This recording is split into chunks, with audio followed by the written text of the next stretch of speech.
Hello everyone, आज class 8 के लिए जो कि पिछले क्लास में हमने दाब, बल और दाब के बारे में जानकारी ले लिया था, दाब के बारे में जानकारी लिया था। आज हम जानने का प्रयास करेंगे, ठीक है। जो कि पिछले क्लास में हमने लास्ट पॉइंट एक वर्ड बताया था, वो था प्रणोद। अब प्रणोद है क्या, इसके बारे में जानकारी ले लें, ठीक है। तो प्रणोद, चूंकि दाब जो होता है एकांक क्षेत्रफल पर लगने वाला बल हमारा दाब कहलाता है, जबकि उस पूरे पृष्ठ पर लंबवत लगने वाला बल हमारा क्या कहलाएगा, प्रणोद कहलाएगा। ये दोनों एक दूसरे के सिमिलर ही है, अंतर होता है ये एकांक क्षेत्रफल पे लगता है और ये लंबवत लगता है, अंतर यही है, ठीक है। यानी किसी वस्तु के चारों पृष्ठ पर लगने वाला लंबवत बल हमारा क्या कहलाएगा, प्रणोद कहलाएगा, जबकि एकांक क्षेत्रफल पे लगने वाला बल हमारा क्या कहलाएगा, दाब कहलाएगा। इसका डिफिनेशन देख लेते हैं, ठीक है।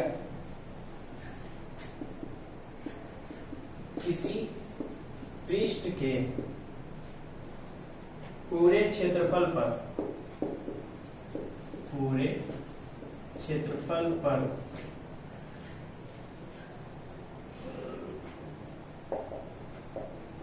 लंबवत लगे हुए बल को प्रणोद कहते हैं, ठीक है।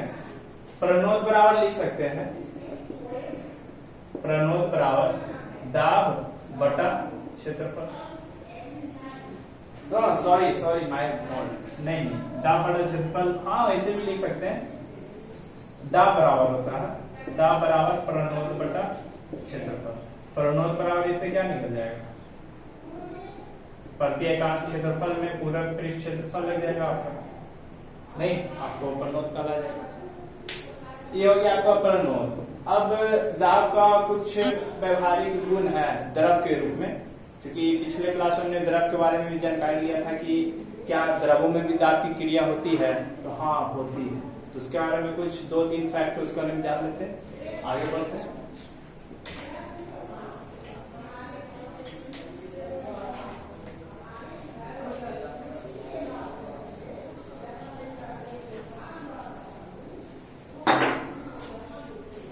पहला पॉइंट है आपका द्रव के रूप में, द्रवों में दाब की प्रक्रिया, ठीक है, क्या होती है जान लेते हैं। पहला आपका है किसी द्रव में दाब गहराई के साथ बढ़ती है, ठीक है। इसे एक बार देखिए तो ध्यान से,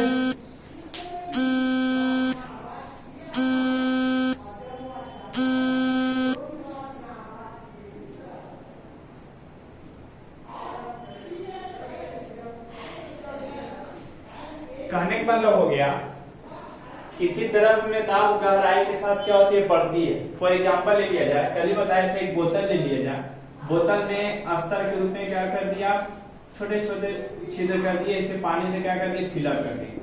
फिलअप करने के बाद फिलअप यानी कि इसको भर देना पूरे तरीके से। भरने के पश्चात आप देखिएगा कि जो इसका सबसे ऊपर का सिरा है उससे पानी गिर रहा, जो सेकेंड का सिरा उससे पानी इस ढंग का, थर्ड का सिरा उससे पानी इस ढंग का, लेकिन इसका पानी इस ढंग का गिरा। यानी देखना है कि जितना इसका गहराई रहता है, हमारा दाब की प्रक्रिया क्या होती है, तेज होती है, जिसके कारण जितना ये गहराई, यानी किसी द्रव में दाब गहराई के साथ, यानी धीरे धीरे क्या बढ़ रहा है, गहराई बढ़ रही है, जिसके साथ क्या होती है, दाब बढ़ जाती है, ठीक है। दूसरा पॉइंट है आपका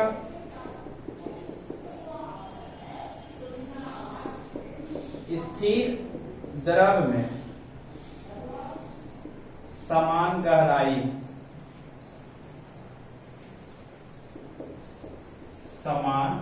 गहराई पर दाब समान लगती है।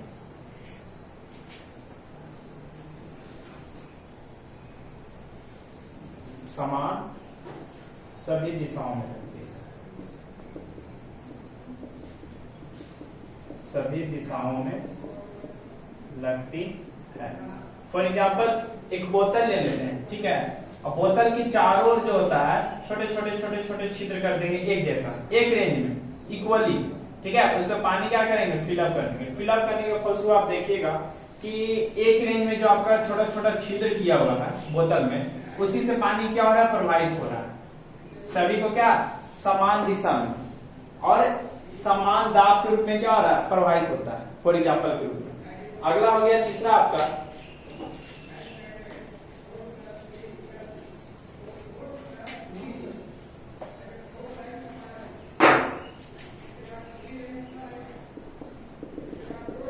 द्रव अपना तल स्वयं ढूंढता है।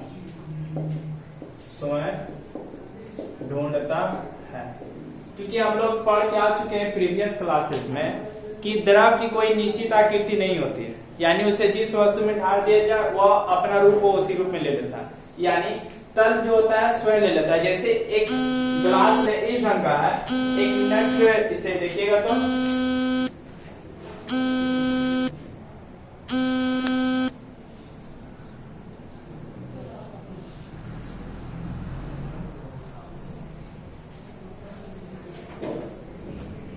थोड़ा सा प्रॉब्लम था, चलिए अब देखते हैं अब आगे। द्रव अपना तल स्वयं ढूंढ लेता है, कहने का मतलब हो गया कि एक आकृति लेते हैं ग्लास का, एक गोलाकार बर्तन का लेते हैं आकृति, या फिर कुछ शंक्वाकार लेते हैं, या फिर कुछ सिलेंड्रिकल लेते हैं, ठीक है, इस ढंग का वस्तु का लेते हैं। और इसमें जो होता है एक ही, मतलब इसमें जो पानी फिलअप किए फिर इसमें फिलअप करेंगे, फिर इसमें करेंगे, फिर इसमें करेंगे, देखेंगे इसका आकृति जो होता है भिन्न भिन्न रूप में होता है। यानी तल, ये अपना तल ये इस ढंग का ढूंढता है, ये अपना तल ये इस ढंग का ढूंढता है, ये अपना तल इस ढंग का ढूंढता है, ये तल अपना गोलाकार के रूप में लेता है। यानी जिस आकृति में इसे रख दिया जाता है वह तल अपना क्या कर लेता है, स्वयं ढूंढ लेता है, ठीक है।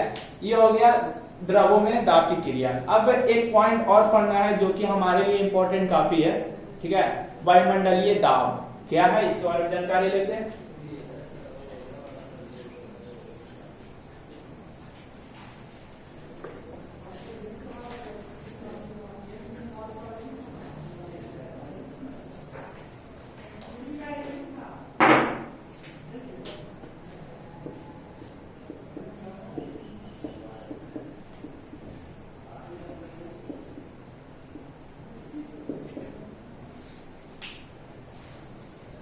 अब जानिए वायुमंडलीय दाब है क्या, ठीक है। क्योंकि हमारी पृथ्वी चारों ओर से एक ब्लैंकेट से घिरी हुई, ठीक है, वो हवा, वही जो हमारे चारों से जो हवा घिरी हुई है वो हमारा क्या कहलाता है, वायुमंडल कहलाता है।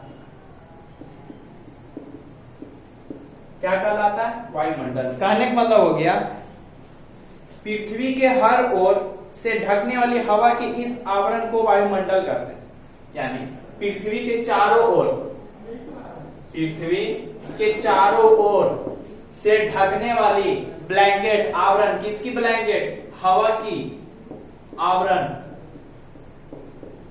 को हम क्या कहते हैं, वायुमंडल कहते हैं, ठीक है। और इस पर पड़ने वाला दाब हमारा क्या कहलाएगा, वायुमंडलीय दाब कहलाएगा।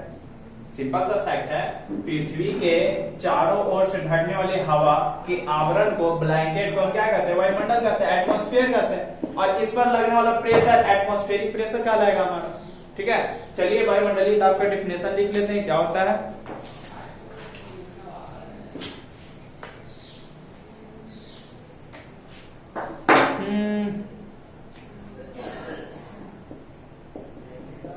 प्रति एकांक क्षेत्रफल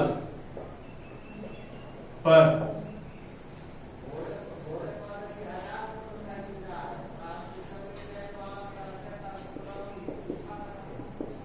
वायु स्तंभ के भार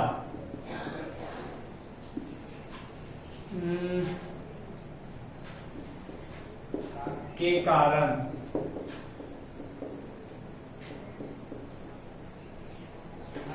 पड़ने वाले बल को वायुमंडलीय दाब कहते हैं।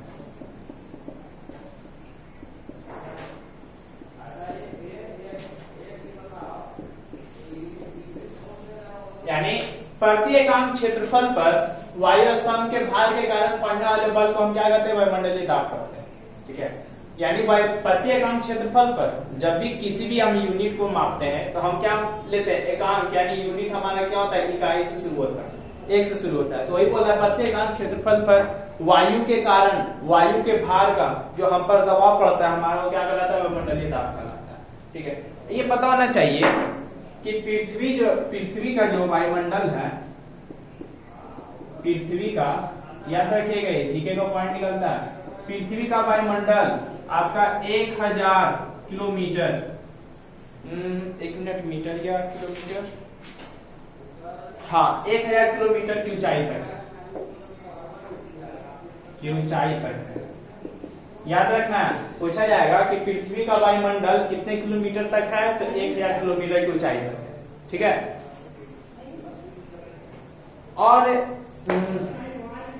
इसमें और क्या बचा है देख ले लीजिए, कुछ बचा है इसमें, है इसमें दिया है, कुछ और दिया है। हाँ चलिए, यहाँ पे एक वर्ड दिया है, हवा का घनत्व बता रहा, हवा का घनत्व जो कि कम होता है, कितना होता है, 1.3 kg पर मीटर क्यूब।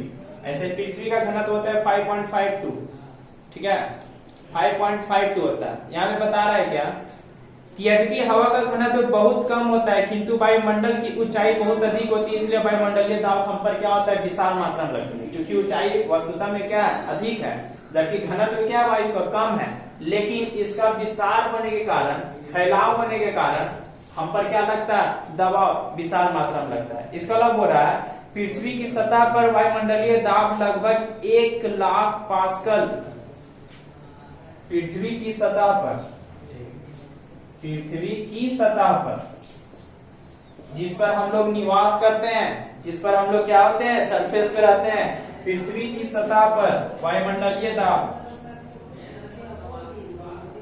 वायुमंडलीय दाब 1 लाख पास्कल, जी 1 लाख पास्कल, क्योंकि दाब का इकाई जानते हैं क्या होता है, पास्कल, या इसको बोल सकते हैं 100 किलो, सिंपल सा 100 किलो पास्कल, 100 किलो पास्कल का क्या लगता है, दबाव लगता है। लेकिन यह सभी दिशाओं में डिपेंड है, क्या दबाव पड़ रहा है, क्या एक ही दिशा में लग रहा है, नहीं, सभी दिशाओं में, सभी दिशाओं में ये दबाव लगता है।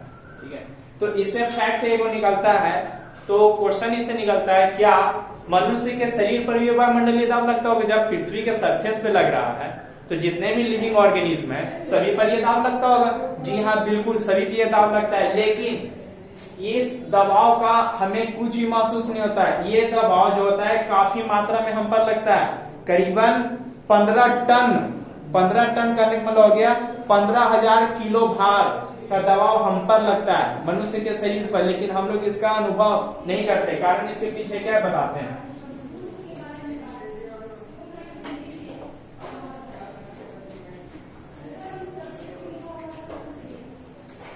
चलिए देख लेते हैं क्या बता रहा है।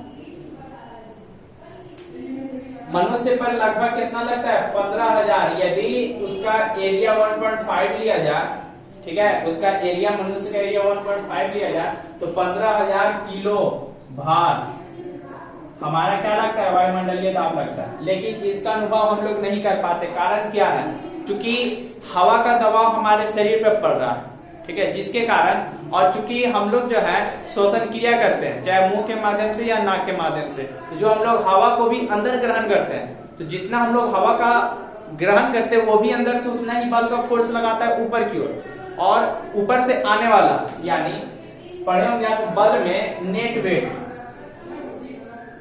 नेट बल आप पढ़े होंगे। यदि इधर से आपका ये बल लग रहा है और इधर से भी आपका ये बल लग रहा है, तो दोनों मिलाकर के क्या हो जाता है, शून्य। क्या हो जाता है, शून्य हो जाता है, जिसका हमें असर नहीं पड़ता है। ठीक है, इसके अलावा पता होना चाहिए वायुमंडल में जैसे जैसे ऊपर बढ़िएगा दबाव आपका घटते जाएगा। ठीक है, यही कारण है कि ऊंचाई बढ़ने के कारण, पर्वतों के ऊपर जाने के कारण कभी कभी नाक से खून निकल जाता है। कारण कि हमारे शरीर में वायुमंडलीय दाब उस पर पड़ने के कारण हमें श्वसन क्रिया की दर क्या होती है, उसमें जो ध्वनि होती है फट जाती है, जिसके कारण नाक से ब्लड निकल आता है। इसके अलावा विशिष्ट ऊंचे ऊंचे पर्वतों पे जाने के लिए ऑक्सीजन की मात्रा कम होने के कारण हम लोग सिलेंडर का यूज करते हैं। इसके अलावा जितना पृथ्वी के गहराई समुद्र तल के नीचे भी जाएगा, आपका वायुमंडलीय दाब क्या होता जाएगा, घटते जाएगा।